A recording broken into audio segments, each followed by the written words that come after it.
Welcome to Asian Like Me, presented by me, Dr. Sohee Jun, the podcast for the modern Asian woman redefining what it means to thrive. I've spent years navigating the complexities of culture, family expectations, and career ambitions. Here, we have real, unfiltered conversations with incredible women who are breaking barriers, charting their own paths, and owning their power. Together, we'll dive into the wins, the lessons, and the challenges we all face. And yeah, we'll laugh. We'll share stories and drop some actionable tips to help you crush it in your own way. This is your space to feel seen, heard, and inspired. Ready to rewrite the rules? Let's drop in. Hi, Susanna. Hi, Sohee.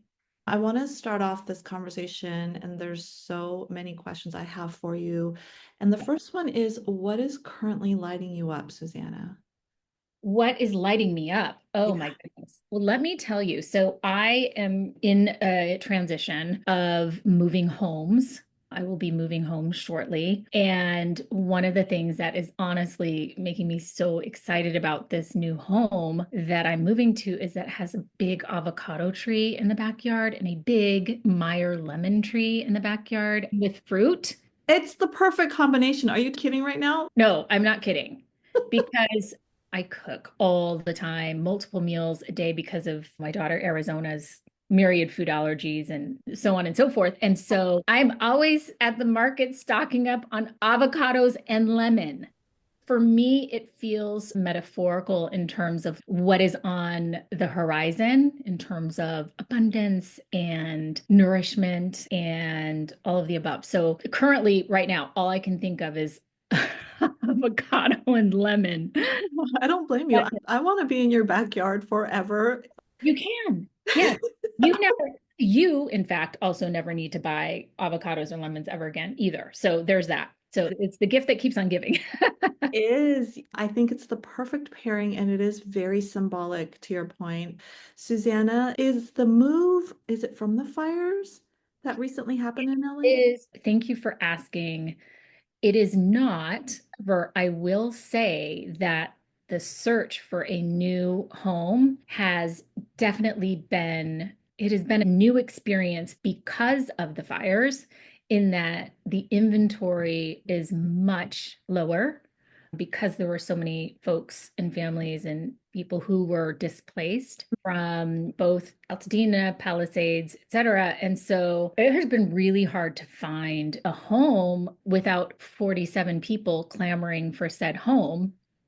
So that has been a little bit challenging, but I just feel like everything is always meant for us in terms of experiences. I feel so grateful to have been chosen to be the new resident of this new house. So I'm ecstatic. Congratulations. I'm really thrilled for you. I'm glad that isn't a result of your move. It's the impact has been so widespread. I have so many Yeah. friends here on the Yeah. other side, Right. Altadena. Yes. And one of the themes I want to pull from that is that it is challenging in its ways, whether it's a happy situation of moving or other circumstances. And I want to tie this to what you faced when you had your daughter, Arizona. I haven't really unpacked this with you yet, and I really want our listeners to understand how you're in service because of your daughter. Can you tell us that story? Sure. Yeah. So I am the mother of an 18 and a half year old young adult named Arizona. She is my only child. I am raising her with support from her father, but he and I have been divorced for over 10 years. She's with me. She lives with me full time, and it's me and her, and we've had this up and down journey together. But when I was pregnant, and even before I was pregnant, I had so many visions of what motherhood was going to look like for me. I felt very confident that I would be just a phenomenal mother because I come from a big family and I had always wanted to be a mother. I'm very nurturing by nature. I babysat my whole life, and I just connect with children and babies and et cetera. So I was like, okay, this is piece of cake, right? Let me Yeah. have 4 or 5. No problem. No problem. And Wow. so then I got pregnant with her very like 3 months after I was married, and I was like, ugh, my plan is working. Like I am just so in control of my life. And so the pregnancy was not fun, but whatever, that was temporary. And then she was born, and as soon as she was born, she just commanded a lot of attention, so much more attention than I anticipated. And I have four siblings and they have kiddos. And so I just felt, so this seems really hard for me. I don't, this is so hard for me.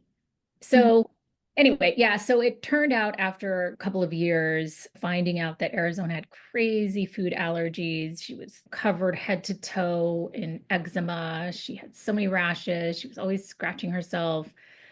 I had to put socks on her hands and cover her up in those onesies that covered up the feet and the legs and the arms. Yes. That's what she wore every day because otherwise she would find different ways to scratch the inside of her arms on the stroller straps, Yeah. or for tummy time, put her head into the carpet and try to scratch her face. So was the first aha moment of, okay, so there's something going on here. Okay, this is different. And okay, so she has allergies. Let me pay attention. And I'm saying it lightly, it was very challenging and very scary. Many. Well, Susanna, I do know. So, in Yes. terms of the food allergy world, like I have three children, which you know, and I didn't foray in, I knew nothing about food allergies or eczema until my oldest, Tyler, was born. And I had to find out just in a little dramatic way that he was allergic to milk as I was transitioning him from breast milk to formula, and then found out a whole slew of allergies, of which I was like, what is this world? I don't understand it. It was frightening and it was Yes. really stressful. Yes. Okay. Yes, you do know. And I think I remember one kiddo at my school in all of the years of growing up that maybe was allergic to peanuts. But other than that, there was nothing in my family. And so that was, yeah, so that was the first introduction into sort of a different kind of motherhood in which I had to be vigilant. I was hyper vigilant mostly and just consider every environment that we were walking into, just have to accommodate for those needs as with Tyler. And so it started off with that. And then ultimately, when she was around 2 or 2.5, just started noticing that she just was connecting differently to me and to others. And she was my first child and as my only child. And so I just thought she's stubborn, she's doing her own thing. She did have words when she was 2.5, string of words. The thing with her is that she was not really coming to me to talk to me or engage with me. I would hear her saying words in the Mhm. other room, talking to the wall. Do you know what I'm saying? I I could do. hear her saying, want chips, want rice and salmon, Yeah. but she wasn't seeking me out. So I was like, this is an odd thing here. Is Uh, that when your mommy senses went up and there was something telling you that there's something to look into? Not yet. I was traumatized by the allergies situation. And so it wasn't until she was about 18 months that we finally were able to figure out all of the exact allergies. And that's when the eczema started leaving her body. And I was like, exhale. Right. Now I can pay attention to everything else. And so there were like a few months of like mommy bliss of, oh, she's not crying all the time. She's not scratching her face. She was saying words. And then when she hit around 2, between 2 and 2.5, actually, it was one of my sisters who was already a mother by then who called me and was like, Suzanne, I know you think that Arizona might be stubborn or not wanting to come to you when you call her name or respond. And I just think it's something else going on. There's something different Mm. about Arizona. So as soon as she said that to me, that's when my gut was like, ding, ding, Yeah. of course there's something different. But I didn't really identify that myself because I was like on the front line fighting off these episodes and trying to figure out that new life for Well, my. I also think that so you were obviously like, whew, I love what you said about sigh of relief because there is that part that, okay, now it's behind us. You can enjoy your daughter or child. And then I think there's a part of us that I'm going to put it lightly, like idealizes a certain motherhood. And I don't know, you had said that you really wanted to be a mom and that you had these, I imagine, longings of what it would be like. And you probably, the exhale was about that. Oh, it could be aligned to what I thought it could be. Right. And by the way, okay, so then I'm just going to be the allergy mom. I'm going to have that's going to be my thing. I'll have a kid with allergies. She'll most likely grow out of them, I thought, and we'll be okay. It's okay. I'll pack her lunches. Turns out I love to cook anyway. So I just thought, okay, check. Yeah. I'm going to have the allergy kid, and that's it. Yeah. I love it because in everything that you're sharing, you're like, there's a checkbox to it. It's like, it's this, I see in you what I see in me, which is, okay, I have control here.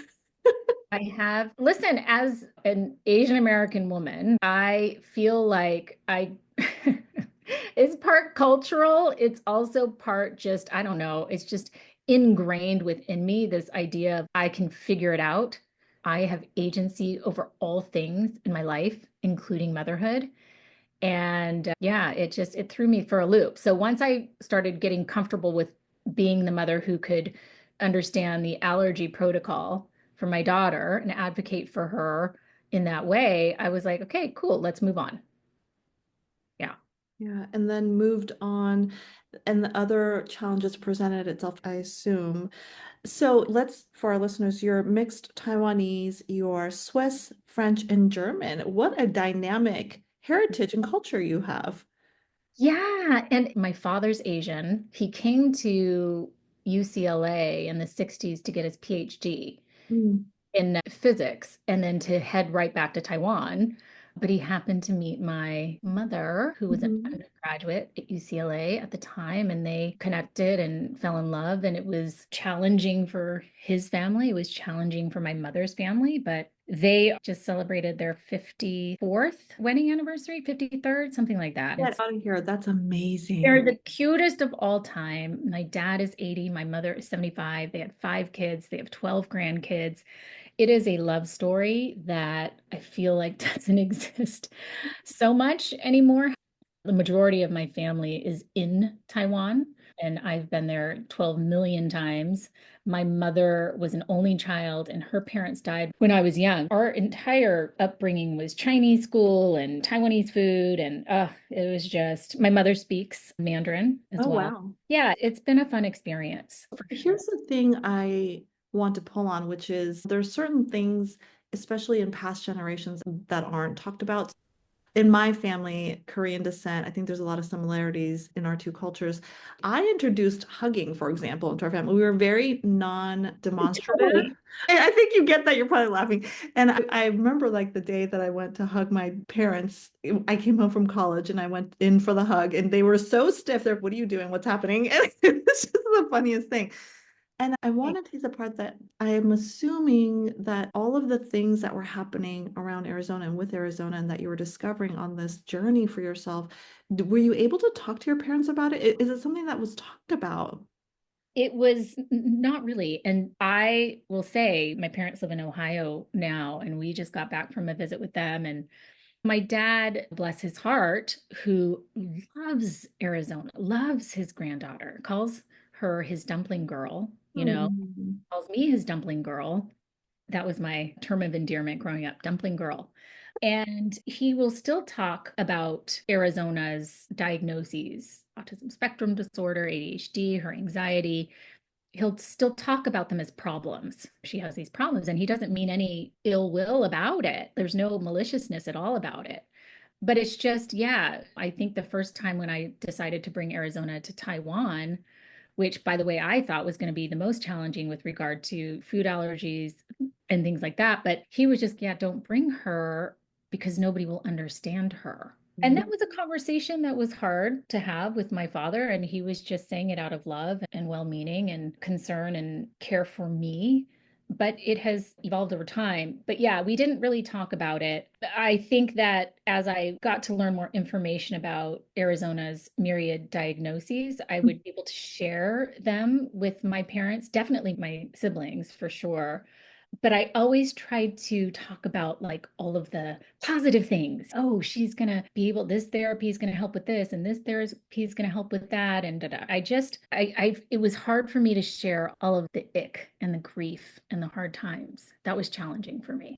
Yeah, and it is grief in many layers. And one of the ways that I describe any grief, really, especially around kids and whatever may be presenting itself with our kids or children or child, it's like getting little cuts many times. Oh, And I'm a visual thinker. I'm just like, that is a very powerful portrayal of what I imagine it was like for you in Arizona in discovering all of her myriad challenges.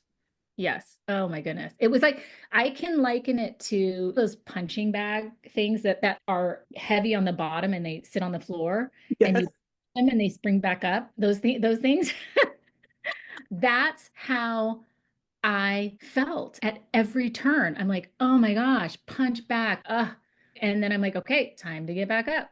Time to do something about it. Time to fix things.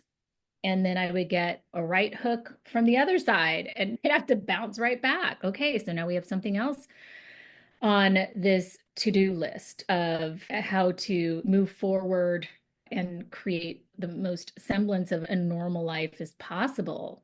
It was just, man, I've always been tenacious, but my goodness, like this motherhood journey has tested every ounce of me in every way. Yeah, thank you for sharing that. I'm a meaning maker, and one of the things it's like when you look back or you're trying to make sense of things, you try to make meaning in a story. And I imagine that part of this was really deep growing for you, whether you realized it or not in the moment. I often say, and I do, Susanna, I think this is true. It's like kids teach us so much. They are either presenting us with things that are still very raw in us, or things that we need to look at or pivot around our mindset, our heart, our soul, all of those things. And so take me into like how you were going through this in terms of for yourself. I certainly know you were caring for Arizona through this as best as possible, but what did this look like for you in this journey?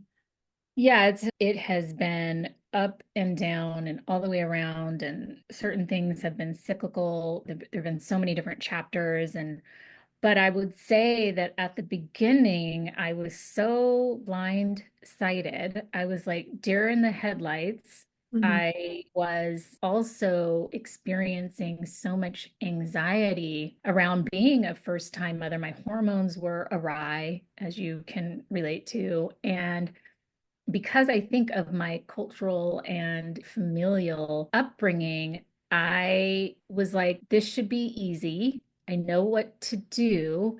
And because I'm finding it to be hard, then there's something wrong with me. So I was very Wow. hard on myself of like, why are you crying, Susanna? Why are you so anxious about not hearing the baby if she wakes up at night, even though she's sleeping in a co-sleeper right next to you? Why are you so afraid to fall asleep? My anxiety was so bad that I fell into a debilitating bout of postpartum depression. I couldn't fall asleep. I could not settle my mind. Yeah. I don't know if I share this with you. We have a lot of commonalities, and I also went into a bout of postpartum depression. And it didn't present itself until my third child, which really took me under because after the first one, you think with the second, you have a little bit more understanding, a little more like knowing and assuredness, although each child is very different. And so with the second one, I didn't have any of that. The third one, it took me under, and I'm going to say this word because this is what it felt like. And I wonder if this is what it felt like for you, but I felt very untethered in a way that was scary to me. Yeah. And the postpartum didn't present itself until 4 months after I had him. Yes. Okay. Untethered. Yes, that is a very scary, vulnerable place to be, especially when you are now basically responsible for taking care of not just one newborn, but your two others that were young at the same time. And I felt like I can't just crawl into, first of all, I've never been depressed before in my life, or maybe I have been, but I always thought it was stress or something like I'm getting an A minus, right? So let me make sure I get a solid A, what Yeah. stress was about. But I wasn't taking care, I only had to take care of myself. I didn't have to take care of anyone else. And then the hormones, yeah, my anxiety didn't kick in until Arizona was around 3 months old. I certainly had the baby blues, but then I got into a rhythm. But it was so scary because I look at pictures back then of myself and I'm just a zombie. I can tell that I'm smiling in pictures, but there's no life in my eyes. And I just felt like this is going to be my life for the rest of my life, and I will never be happy again.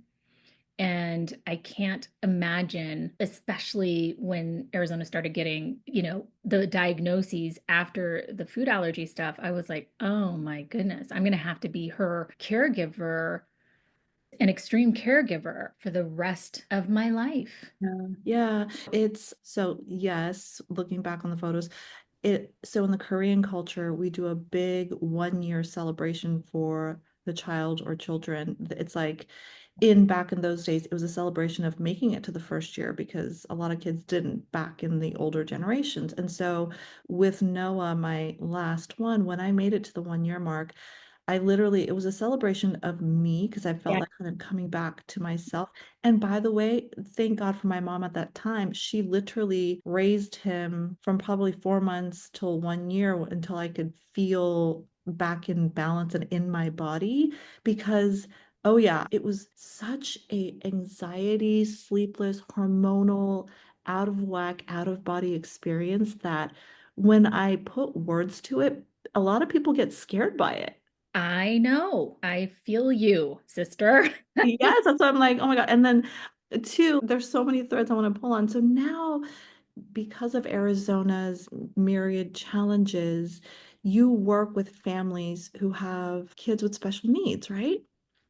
Oh, yeah. So that has been the most beautiful blessing because it's like I teach what I most need to learn at every turn. I'm always learning new things. And now that Arizona's an adult, there's new things now that I didn't know back then. So I feel like a really strong connection with my fellow special needs mamas, papas. Mostly moms are the ones who choose to work with me. And I have learned how to take care of myself in the process, which, again, as I mentioned to you earlier, I didn't feel like that was going to be available to me given my role as Arizona's mother in this lifetime. And so over time, I was like, wait a minute, but I can still experience joy. I can still reach for my stars, right? I can still follow the path of creating and building something for me that has to do with me, right? Um, Yes. When did that start? How did those threads start to build upon each other? Because that's literally the mindset stuff, Susanna. That's powerful. And so it's like that 1% different that makes all the difference. yeah. Yeah, I think Reverend Michael Beckwith, who preaches at Agape and he's a strong wisdom teacher. I did not hear this directly from him, but I have heard through another one of my wisdom teachers, Susie Lula, that he is always talking about the pain pushes until a vision pulls. Oh, wait, say that again. That just hit me. Say that again. So good, Sohee. Pain pushes until a vision pulls. So pain will push, push, push until a vision pulls. Yeah. Here's the thing. It's so now we can look back at all of the pain and the discomfort and the yuck, the ick, the muck, and realize like it was because I had to hit rock bottom. So he didn't you feel like that after Noah? Like 1000%. rock bottom. Like I am in this deep, dark abyss of like misery. And it was so horrible. Like I couldn't imagine getting out of it. It And was so because stuck. I got to that point, I had to start asking for help, which, by the way, was the hardest thing I've ever had to do. I pride myself in being so capable. I can do it all. I can handle it all. I can juggle it all. I'm such a great multitasker. Yeah, to what detriment? Okay. So it was like maybe when she was like 4 months old, I'm like just dying on the vine over there. And I just remembered it getting so bad that I just fell to the ground and I just started sobbing and screaming and just releasing like this pain that had probably been pent up since I was born. Oh, Uh, wow. there has to be a different way. Like, I cannot live like this. I don't want to be sad. I don't want to be miserable. I don't want to be anxious. I know that life will present these different situations and circumstances for me that I will at times feel anxious or worried. Or we have, of course, life is tricky. And I just knew that I didn't want to be sad and I didn't want to be a shell of Susanna.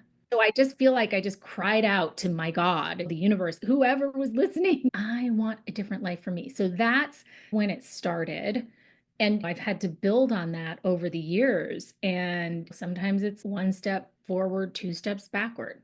Oh, sister, I know that. I know that because, Hi. Yeah. you, we're also single parents and we have that in common as well. And it's also challenging and it's also there's upsides and downsides no matter which way you look at situations.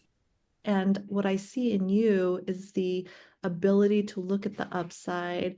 And I am anchored that way too, almost to a fault. The other day, this morning, actually, I was asking my kids a question about something around how they view me. And they're like positive, resilient. I'm like, oh, that's cool that they see those aspects because it is what I care about. It's Yeah. going through the journey, allowing yourself to feel, which is what you are saying you did finally, allowing yourself to purge the grief.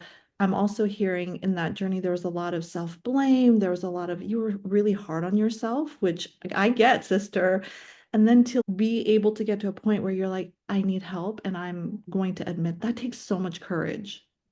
Yes, and it was very uncomfortable for me, as I assume it is for you as well. My sister was already a mom at the time, and my mother called me one morning and they were like, Susanna, we've decided that we can take the baby for you if you just need to go somewhere. And I was like, "Wah!" I started sobbing and I was like, no, I can do it. Right. I just felt like I am at the end of my rope. Man, I am so grateful to still be here today, Sohee, because I wasn't quite sure back then. Yeah, and I'm glad too, Susanna. I don't say that lightly. You are a light in the world, and what you do for yourself, Arizona, and the families, I'm really not, I can't find the words to convey that what you do and for these families is so necessary, needed, and it's the light that people need.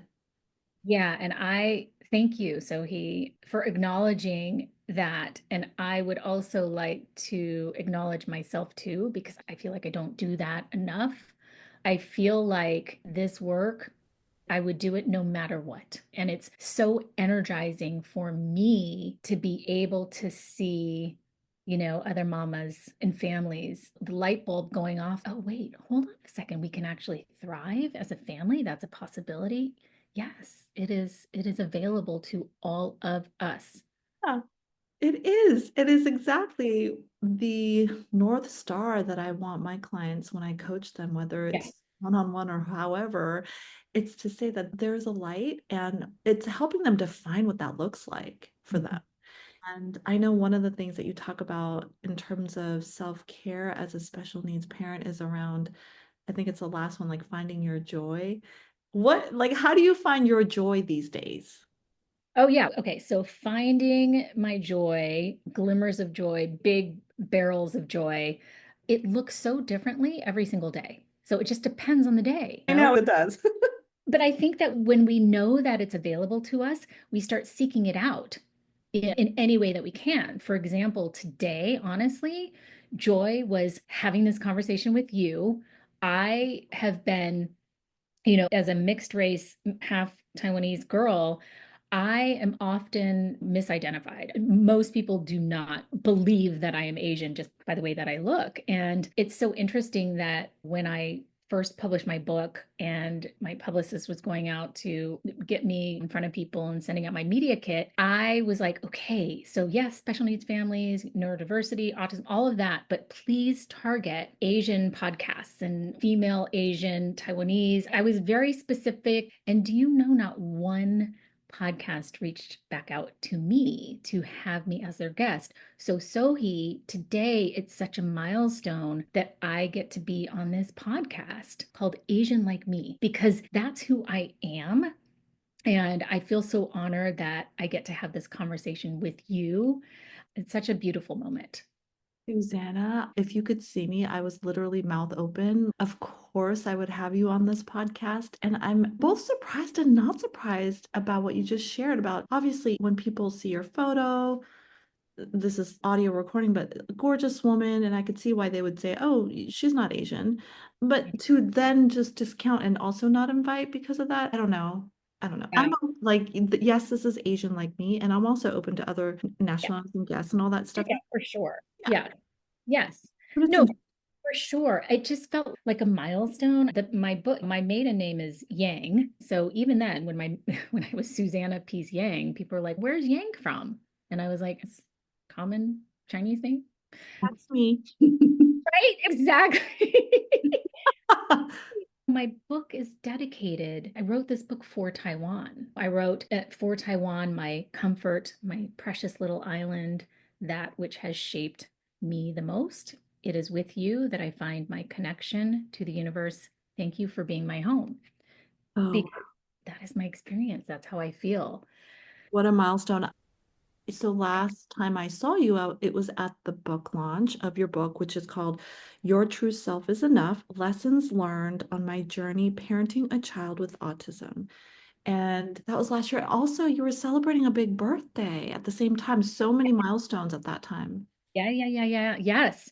My book was published on purpose January 3rd of 2024 on the day that I turned 50 years old. So I wanted to commemorate that milestone of turning 50 with being a published author for the first time. Oh, that is beautiful. Susanna, one, I was so honored that I could be there to witness it and be a part of your joyous, multiple joyous things and occasion. And I need to ask you, how do you define what it means to be a modern Asian female? Oh my goodness. So I really feel like just leaning into at every turn, like peeling back the layers. I'm always asking myself, Susanna, who are you? Like at your core, intrinsically, you know, what makes you tick? What lights up your light? What brings you joy? What makes you feel expansive and abundant?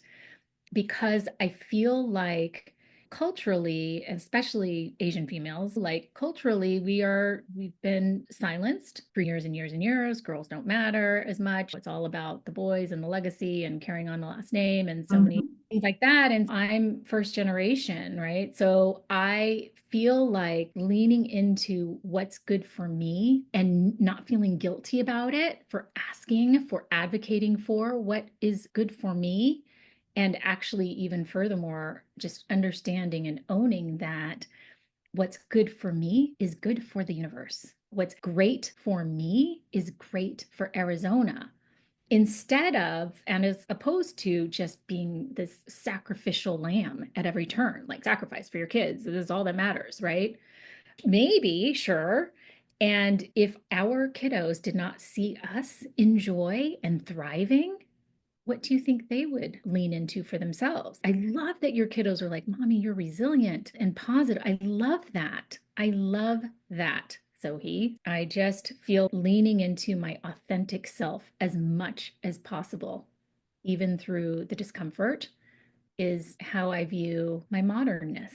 Wow, yes, I do. I deeply resonate with what you shared in that definition. And thank you so much for being in conversation with me because you embody the modern Asian female. And I just am honored to know you. Thank you, Sohee. The feeling is 1,000,000% mutual. I feel so grateful. Thank you. Yeah. Okay. Till next time. See you soon. Wow. So, what did you think of this conversation with Susanna?